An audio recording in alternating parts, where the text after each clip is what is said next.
Graça e paz, meus irmãos. Vamos dar início ao nosso momento de devocional. Tome a sua Bíblia no livro de 1 Reis, capítulo 3. Nós vamos ler do versículo 16 ao versículo 28. Vamos ao texto. Então vieram duas mulheres prostitutas ao rei e se puseram perante ele. E disse-lhe uma das mulheres: Senhor meu, eu e esta mulher moramos numa casa, e tive um filho, morando com ela naquela casa. E sucedeu que ao terceiro dia depois do meu parto, também esta mulher teve um filho. Estávamos juntas. Estranho nenhum estava conosco na casa, senão nós ambas naquela casa.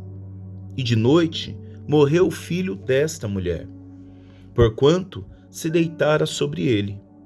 E levantou-se à meia-noite, e me tirou a meu filho do meu lado, dormindo a tua serva, e o deitou no seu seio, e a seu filho morto deitou no meu seio.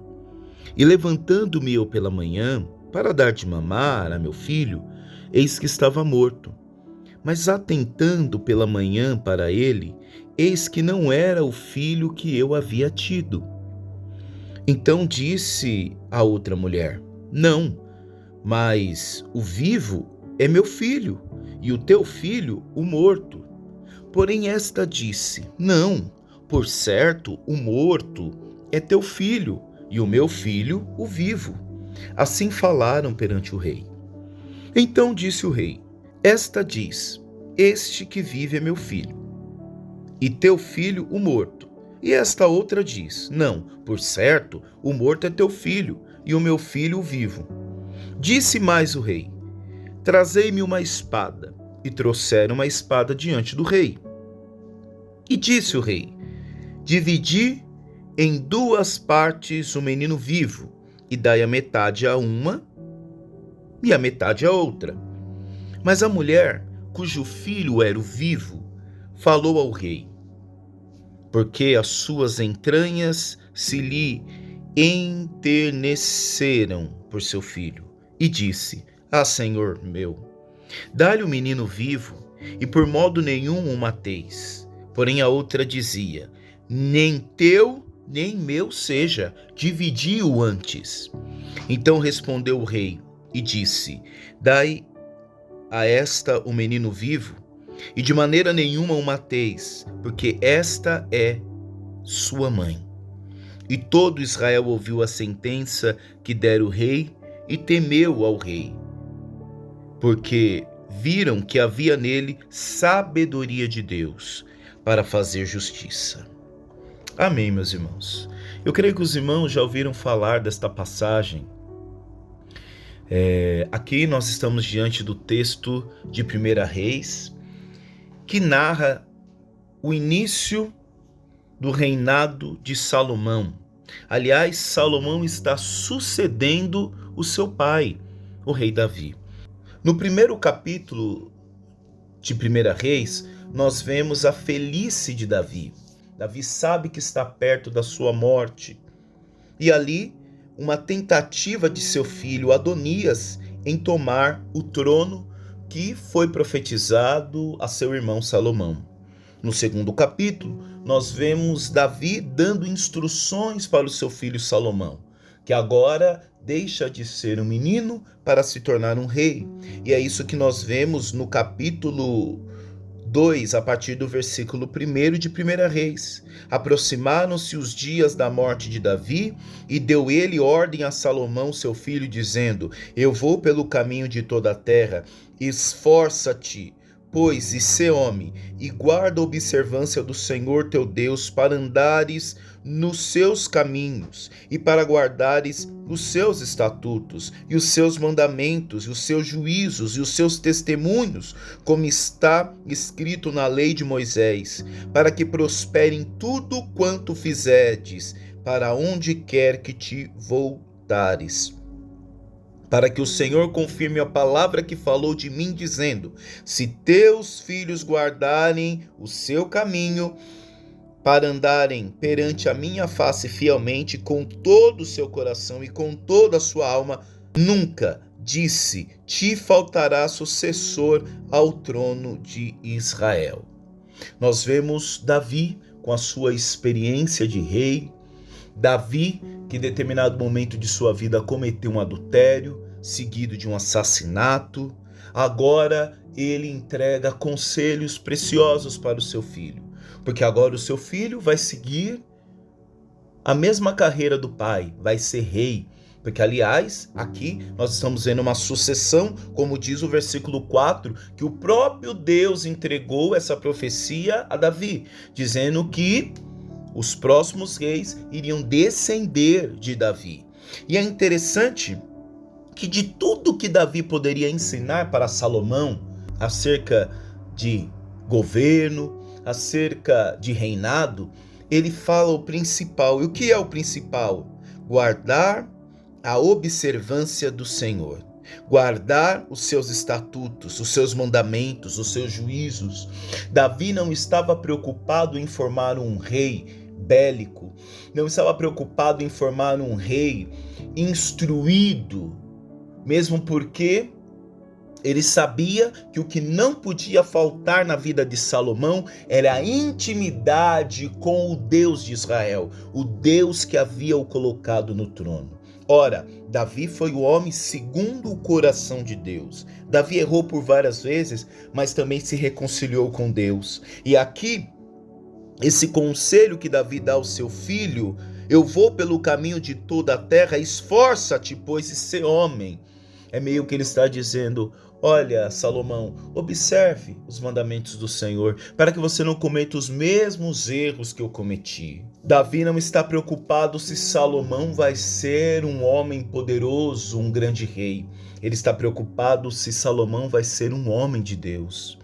Hoje, talvez muitos pais estão preocupados se os filhos serão bem-sucedidos, mas não estão preocupados se os filhos vão corresponder o propósito e o chamado que Deus tem sobre a vida deles. Isso é muito importante. Nós estamos vendo um Deus relacional, um Deus que Davi viveu, um Deus que Davi teve intimidade, e agora ele está passando isso para o seu filho. Grande instrução essa que ele está passando para aquele que agora iria lhe suceder como rei de Israel. No capítulo 3, nós vemos um momento importante. O capítulo 3, a partir do versículo 5 ao versículo 15, nós vemos Salomão que tem um sonho, e nesse sonho ele pede algo inusitado para Deus. Ele pede sabedoria, e nós podemos ver isso no versículo 5. Em Gibeão apareceu o Senhor a Salomão de noite em sonhos, e disse-lhe Deus: pede o que quiseres que te dê. Meu irmão, já parou para pensar nesta oportunidade? O Senhor chegando até você e dizendo: pede o que você quiser. Veja que essa dinâmica Jesus também utilizou em meio às curas, quando ele chegava para um cego e dizia: o que queres que eu te faça? Quem lê o texto acha até algo inusitado, perguntar para aquele que é cego o que ele gostaria que fosse feito por ele. Ora, a maioria das pessoas iriam dizer: ora, que ele volte a enxergar, ou o paralítico que volte a andar. A verdade é que as necessidades nem sempre são as mesmas. Às vezes a pessoa não enxerga e ela ainda não se deu conta disso. E aqui Deus faz uma pergunta provocativa, pois através da resposta de Salomão ficaria ali evidenciado se o Deus de Salomão era o Deus Todo-Poderoso e que agora está falando com ele em sonho, ou então o Deus de Salomão era o poder, era o desejo, era o apego ao trono, assim como Saul. Saul não amava Deus, Saul amava o trono que Deus lhe proporcionou sentar. E aqui nós vemos a partir do versículo 7. Agora, pois, ó Senhor, meu Deus, tu fizestes reinar teu servo em lugar de Davi, meu pai. Olha o que ele diz: eu sou ainda menino, pequeno, nem sei como sair, nem como entrar. Salomão se coloca como alguém totalmente imperfeito, alguém despreparado para tal missão, suceder o pai. Imagina a responsabilidade e ser rei de Israel. Então, a partir do versículo 9 diz: a teu servo, pois, dá um coração entendido para julgar a teu povo, para que prudentemente discirna entre o bem e o mal, porque quem poderia julgar a este teu tão grande povo? Salomão entende que o povo não é dele. Ora, se o povo não é dele, esse povo tem um dono, e ele vai pedir para o dono do povo sabedoria. Ele continua no versículo 10: esta palavra pareceu boa aos olhos do Senhor, que Salomão pedistes essas coisas.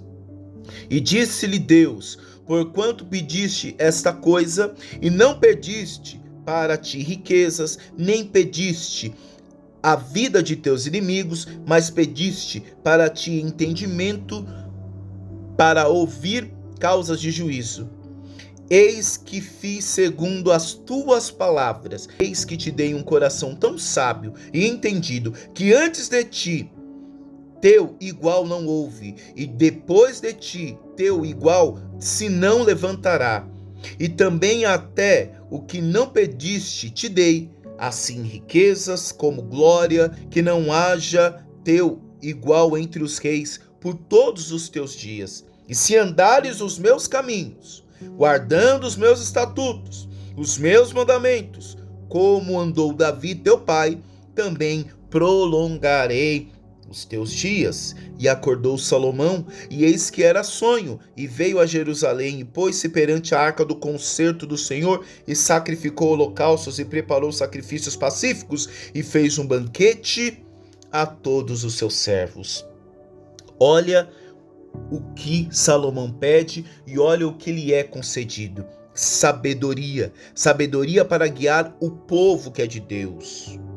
Veja que no versículo 10, Deus diz que o pedido de Salomão pareceu bom aos olhos do Senhor. Às vezes, irmãos, nós estamos pedindo coisas que não vão glorificar o nome do Senhor.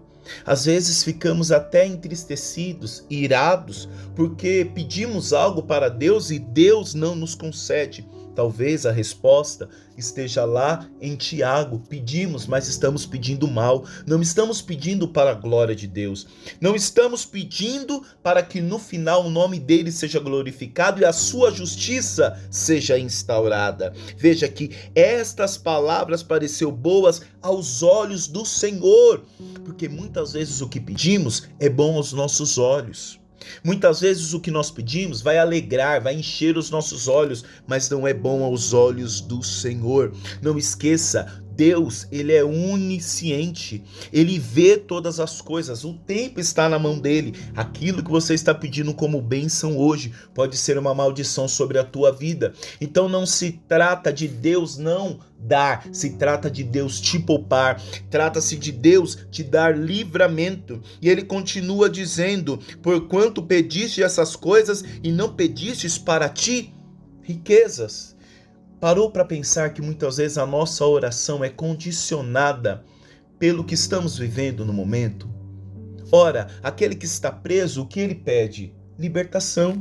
Aquele que está com fome, o que ele pede? Alimento. Muitas vezes a nossa oração é condicionada pelas circunstâncias a qual nós estamos vivendo.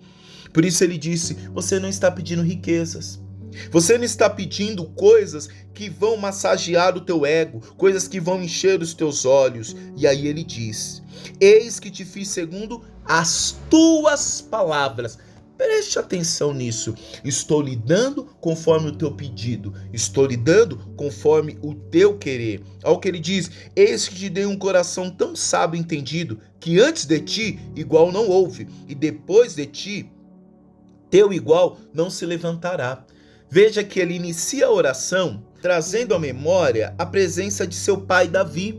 No versículo 7 ele diz: tu fizestes reinar teu servo em lugar de Davi. E olha que Davi foi um grande rei para Israel, mas agora a sabedoria que vem de Deus, que vem do alto, que desce, que é dada sobre a vida de Salomão, é uma sabedoria superior que Davi não teve e que os próximos reis não haveriam de ter.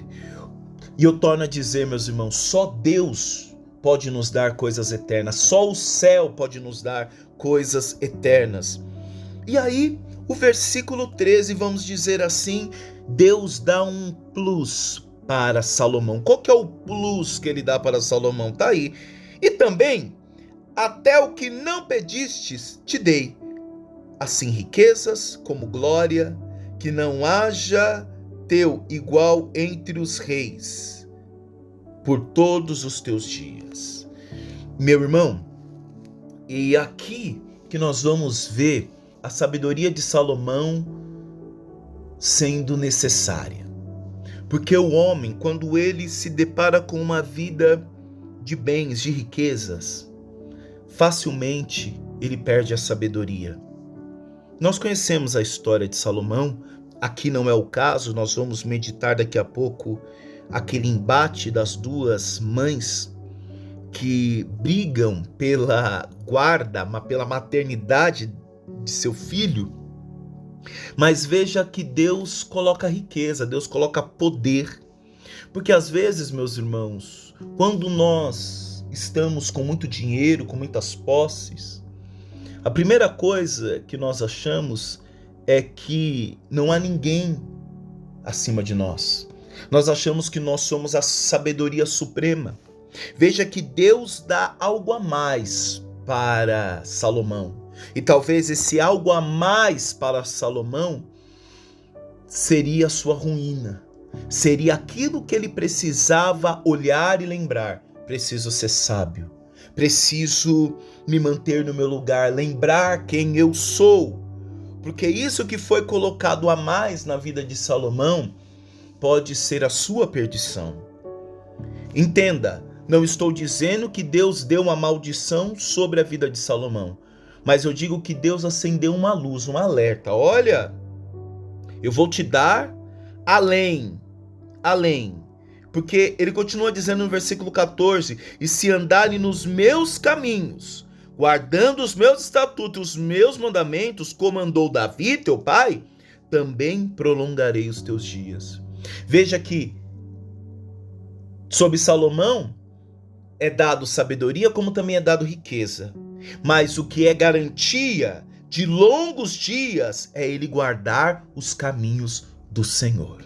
Veja que aqui Deus repete os mesmos conselhos que lá no capítulo 2, o seu pai entregou a Salomão, dizendo no versículo 3, e guarda a ordenança do Senhor teu Deus, para andares nos teus caminhos e para guardares os seus estatutos, os seus mandamentos, os seus juízos e os seus testemunhos, como está escrito na lei de Moisés, para que prospere em tudo quanto fizerdes, para onde quer que fores. Deus aqui, mais uma vez, deixa claro que a garantia de longos dias é guardar os preceitos, os mandamentos do Senhor. Que coisa linda! E Salomão acorda. Ele vai agora para Jerusalém, diante a arca do concerto, sacrifica, faz um banquete para os seus servos, e chega o momento que aquele que pediu sabedoria precisa colocar em prática. Agora é o momento de sentar no trono. E quando se senta no trono, meus irmãos, não dá para escolher as causas que serão julgadas. Às vezes nós olhamos o trono, mas nós não estamos vendo as responsabilidades, as dificuldades que virão junto com o trono. Mas Salomão tinha uma ferramenta que não foi a faculdade da vida, que não foi um estudo acadêmico que deu a ele, foi o próprio Deus. E olha que nós estamos falando do ano 970, isso antes de Cristo. Aqui nós estamos vendo Israel num processo de consolidação como um reino unificado.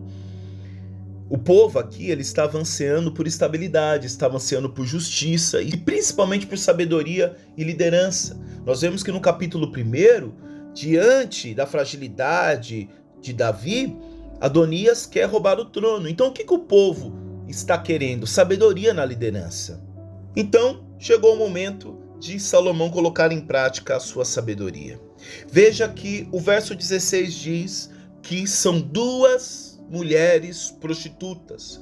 Isso revela que Salomão estava disposto a julgar pequenas causas comuns, causas das pessoas marginalizadas, pessoas que também constituíam uma parcela deste reinado. O que também não era comum na época, reis julgarem essas causas, porque eles achavam causas pequenas.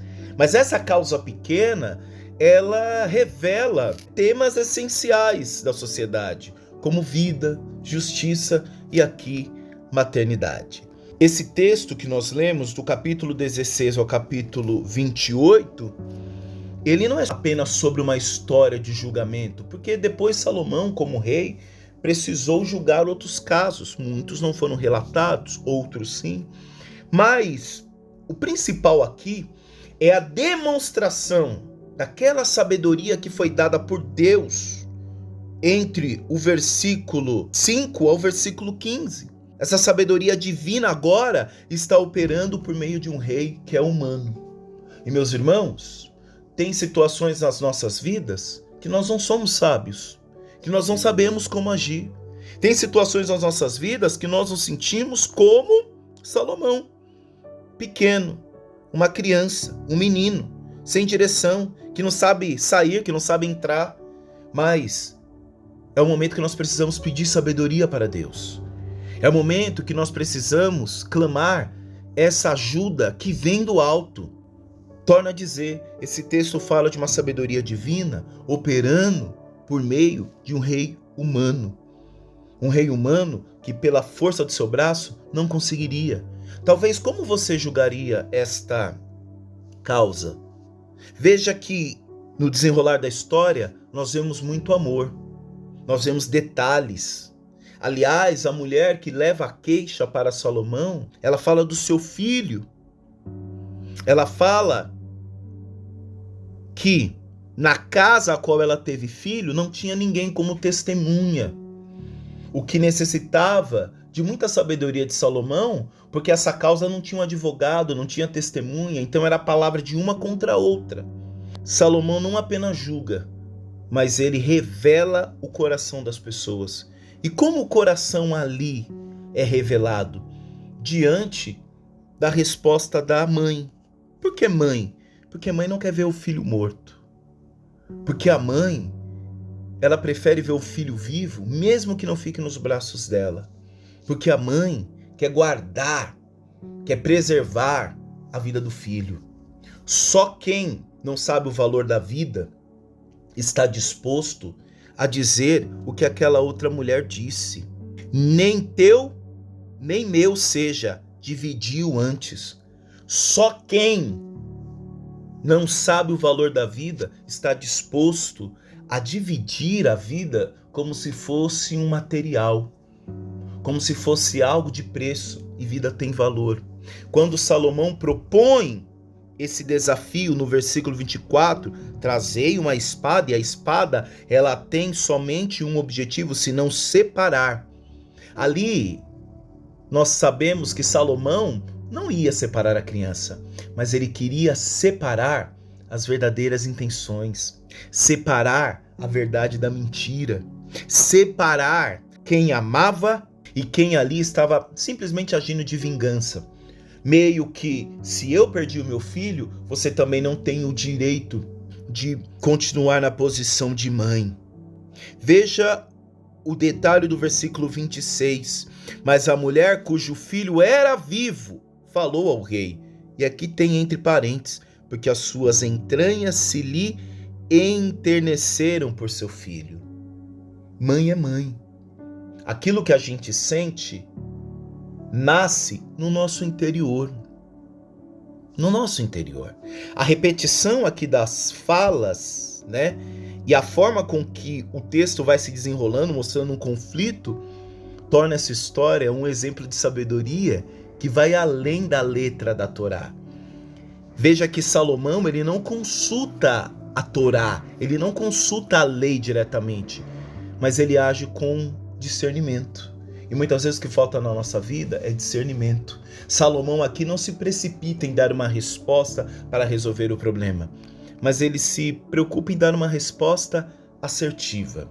E aqui nós vemos que a sabedoria é um dom de Deus.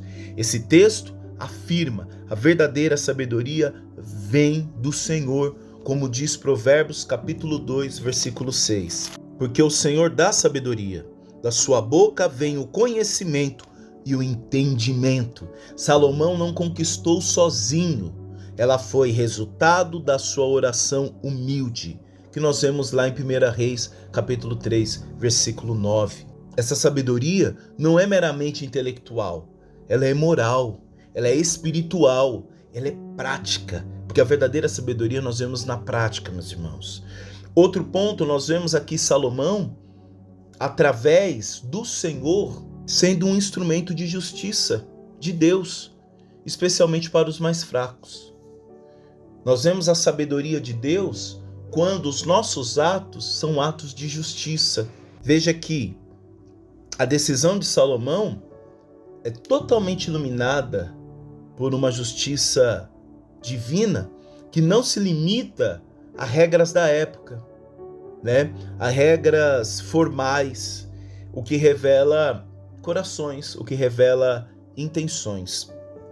Agora, como que nós podemos fazer uma conexão deste texto com o Novo Testamento? Jesus, ele é a sabedoria encarnada, como diz em Mateus, capítulo 12, versículo 42. A rainha do sul se levantará no dia do juízo com esta geração e a condenará, porque veio dos confins da terra para ouvir a sabedoria de Salomão. E eis que está aqui quem é mais do que Salomão. Quando nós olhamos para Cristo Jesus, nós vemos a sabedoria encarnada. Quando nós vemos a questão do discernimento dos corações, que através do ato de trazer a espada, ali foi discernido os sentimentos e as intenções daquelas duas mulheres, nós vemos isso em João, capítulo 2, versículo 25. E não necessitava de que alguém testificasse do homem, porque ele sabia o que havia no homem. Veja que Jesus era aquele que sondava corações. E outro ponto, a justiça sobre os marginalizados, porque essa queixa, essa causa tem como protagonismo prostitutas, pessoas marginalizadas. Assim como Salomão julgou o caso de duas prostitutas, Jesus se aproximava dos marginalizados, se aproximava daqueles que estavam à beira da sociedade. Mas como ele se aproximava? Com verdade e graça. No mesmo evangelho de João capítulo 8, nós vemos o caso da mulher adúltera, que a partir do versículo 10 ele encerra dizendo: endireitando-se Jesus, e não vendo ninguém mais o que a mulher, disse-lhe: mulher, onde estão aqueles teus acusadores? Ninguém te condenou? E ela disse: ninguém, Senhor. E disse-lhe Jesus: nem eu te condeno, vai-te e não peques mais. Sabedoria, meus irmãos, é o que nós necessitamos. Então, se tem alguma causa na tua vida que você julga-se sem sabedoria, sem experiência, entendimento para lidar com ela, faça como Salomão fez, peça. Quais pontos nós podemos aplicar através dessa palavra? Primeiro, peça a Deus discernimento para lidar com situações complexas. Deixa eu dizer algo muito importante. Ninguém nasceu sabendo. Ninguém nasceu sabendo. Deus entende isso. Deus entende as nossas incapacidades. Deus entende as nossas limitações. Deus conhece o quão somos limitados. Por isso, aquele que pede a Deus sabedoria, Ele dá. E dá sabedoria abundante, sem medida. Nem tudo será preto no branco, meus irmãos. Nem tudo dará para nós respondermos de bate-pronto. A sabedoria de Deus vai além de aparências. Sabedoria é algo que é trabalhado dia a dia. Sabedoria é algo que nós precisamos a todo momento exercer ela. Então peça ao Senhor. Outro ponto, seja guiado pelo amor. não apenas pelo que é certo aos olhos humanos. A verdadeira justiça aqui é aquela que busca restaurar a vida, não apenas aplicar regras. A justiça aqui foi feita quando a vida daquela criança foi preservada. E último ponto, em conflitos busca ouvir com atenção, observar atitudes e confiar em Deus para revelar a verdade. E aqui tem uma frase que eu acho fenomenal de Freud, que ele dizia: aquele que não fala com os lábios, fala com as pontas dos dedos. Aquela mãe mostrou na forma de falar, de defender, de explicar que ela era mãe. Enquanto aquela que disse nem meu, nem seu, que seja dividido, mostrou muito bem que ela não era mãe. Mesmo que essa confissão não veio de nenhuma das duas, vamos dizer assim. Então, observe as atitudes e confie em Deus. Não há nada escondido que não venha a ser revelado. Muitas vezes, a solução vem quando deixamos Deus agir, meus irmãos. E quando não tomamos decisões precipitadas. Amém? Irmãos, vamos orar? Pai de bondade e misericórdia, nós te agradecemos. Agradecemos, Senhor, pelo teu amor, pela tua graça, por ser este Deus de sabedoria. E nós te apresentamos, ó Deus, tudo aquilo que hoje é difícil para nós julgarmos, entendermos. Pai, que o Senhor não permita que façamos julgamentos precipitados, que todos os nossos atos de justiça estejam pautados no amor, na vida, ó Pai. Não apenas em corresponder à função a qual estamos, o trono a qual estamos sentados. É o que nós te pedimos no nome de Jesus. Amém. Forte abraço, meu irmão, minha irmã. Deus abençoe e até a próxima. Tchau, tchau. Fique com Deus.